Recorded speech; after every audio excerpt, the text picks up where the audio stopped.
Understand the trade-off between security during operation and the output a model provides to users. Why this principle? During operation, providing users with visibility of a model's output can allow for quick diagnosis that a system is behaving unexpectedly. This won't always be required or even possible, but in many situations it can be beneficial, especially when the negative impact is significant.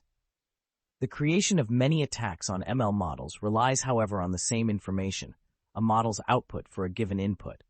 If an attacker receives a more detailed output, it can make a successful attack more likely.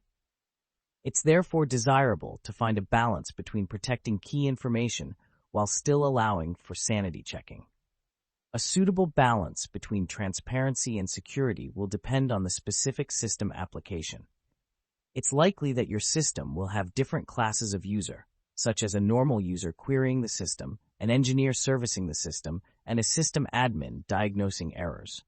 Each user requires a different level of detail about the model's behavior, and model outputs should be tailored appropriately.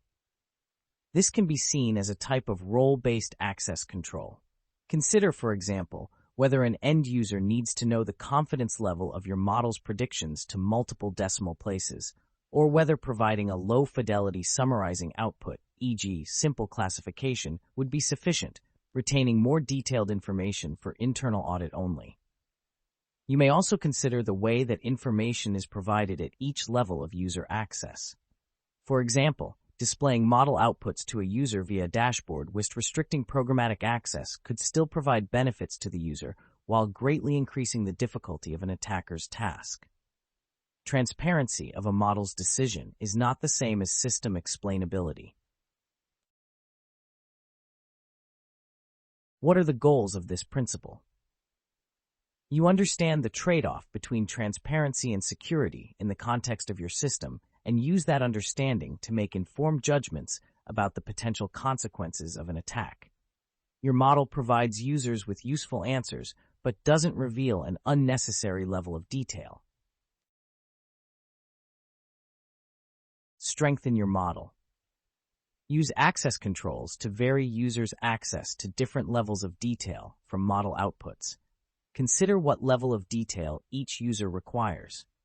Can you represent data in a way that allows for a user to quickly check the system's behavior without giving easy access to detailed output information? Disguising model outputs can be beneficial when it is done in a way that converts the information to be more easily digestible by a reader. Transforming data in this way can also be beneficial for security, as it presents it in a way that is easier for sanity checking. Therefore, a user is able to detect adverse behavior more quickly. Guidance. Two popular implementations of access controls are role-based access controls, RBAC, and attribute-based access control, ABAC. The most appropriate implementation of access control will depend on your security requirements. For user roles that require transparency but aren't necessarily fully trusted, consider displaying information in summary or graphical format rather than allowing raw values to be accessed. If access to the values is required, can these be with lower accuracy or provided at a slower rate, i.e., lower frequency of queries? Limit higher fidelity access to model outputs to authorized users in limited roles, such as trusted maintainers and developers.